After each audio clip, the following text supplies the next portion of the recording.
on Acharya Prafulla Chandra Ray. Acharya Prafulla Chandra Ray was a great teacher and scientist. He was born on 2nd August 1861 in East Bengal. His father's name was Harishchandra Ray and mother's name was Bhupan Mohini Devi.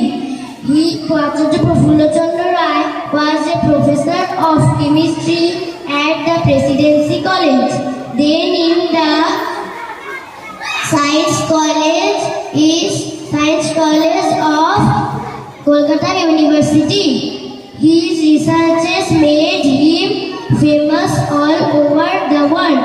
He lived a simple life of a loving teacher. He was died on 16 June 1944. We always respect him.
যে অবদান আমাদের বেঙ্গলে অর্থাৎ পশ্চিমবঙ্গ বা সেই সময় যে বাংলাদেশ এবং পশ্চিমবঙ্গ মিলে যে বাংলা ছিল সেই বাংলায় তার অবদান সাংঘাতিক।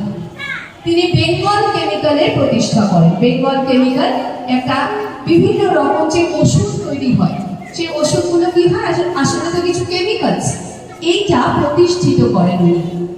বিভিন্ন সাধারণ আমাদের সেই সময় অনেক যুগ আগের কথা, সেই সময় আমাদের বিজ্ঞান ততটা উন্নত ছিল না, আমাদের তত ভালো গবেষণালব্ধ কাজ ছিল না, কিন্তু সেই মানুষটা একার প্রচেষ্টায় বেঙ্গল কেমিক্যাল প্রতিষ্ঠা করেন, বেশ কিছু ওষুধ ব্যবহার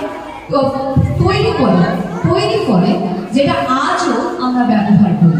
এবং আমরা বাঙালিরা শিখি যে যদি নিজের চেষ্টা থাকে, যদি নিজের অধ্যবসায় থাকে, যদি করার ইচ্ছে থাকে, তাহলে কিন্তু সব সম্ভব হয়। তাই বেঙ্গল কেমিক্যাল আমাদের একটা জীবনের একটা লক্ষ্য।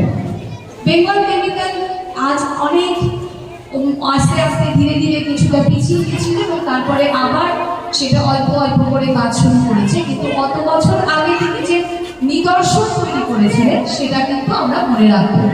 এবং স্টুডেন্টরা তোমরা একটা জিনিস মনে রাখবে যে আজকে এই পরীক্ষা হয়ে যাওয়ার পর আমি বলবো প্রফুল্ল চন্দ্র রায় সম্বন্ধে আমি ক্লাস 3 করতে তো বলবোই, কিছু লিখে আনতে, এবং আমরা বোর্ডও সাজাতে পারি, আমরা বোর্ডও সাজাবো সেটা বলবো। তো আমার একটাই কথা যে বৈজ্ঞানিক মন তৈরি করাই আসল কথা।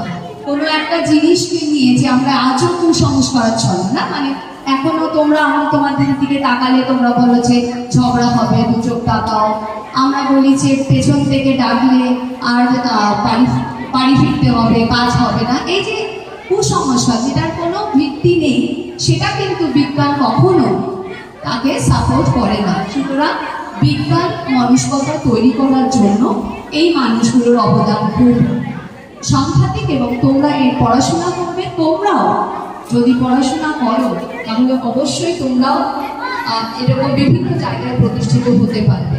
কেমন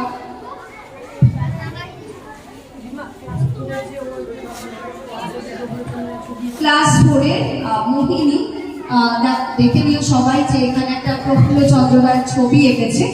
কেমন এবং আমরা প্রফুল্লচন্দ্র রায় সম্বন্ধে পরীক্ষা প্রায় শেষের দিকে তোমাদের পড়াশোনা করবে, ঠিক আছে? যেমন বললেন প্রফুল্লচন্দ্র রায় সম্বন্ধে কালকে একটা 10 অথবা 200 ওয়ার্ডের মধ্যে লেখা দিয়েছি। 3 এবং 4 মুখস্থ করবে, লিখবে এবং খাতাটা একবার করে দেখিয়ে দিবে। পরে পরীক্ষার পরে 2-4 দিন পরে, কিন্তু মুখস্থ রাখতে লাগবে। এরপরে জগদীশচন্দ্র বোস সম্বন্ধে আমরা পড়বো, ঠিক আছে? এরকম করে পরপর বিজ্ঞানীদের সম্বন্ধে পড়লে পরে, জানলে পরে তাদের মতো আমরা হওয়ার চেষ্টা করব। তাদের গবেষণা নিয়ে জানতে পারবো, তারা কিভাবে করে ইনভেনশন করেছে, কি কি ইনভেনশন হয়েছে, কি কি করছে, সেগুলো সম্বন্ধে জানতে পারবো। সেজন্য আজকে কার জন্মদিবস? জোরে বলো, কার জন্মদিবস? আচার্য প্রফুল্লচন্দ্র রায় একজন বাঙালি বিজ্ঞানী তো অনেকে আছে। আমরা বাংলায় কথা বলি, আমরা বাঙালি বিজ্ঞানী, তাকে সবসময় মনের মধ্যে রাখা উচিত, তার সম্বন্ধে জানা উচিত। এটা আমাদের গর্ব, এটা আমাদের অহংকার যে একজনকে আমরা পেয়েছিলাম। প্রফুল্লচন্দ্র রায় সারা জীবন নিজে অবিবাহিত থেকে ছাত্রছাত্রীদের যে কলেজে পড়তেন, থাকতেন, অধ্যাপনার কাজ করতেন, সেই কলেজেরই একটা ছোট্ট একটা ঘরের মধ্যে ছোট্ট একটা প্রতিষ্ঠা করেছেন বেঙ্গল কেমিক্যাল।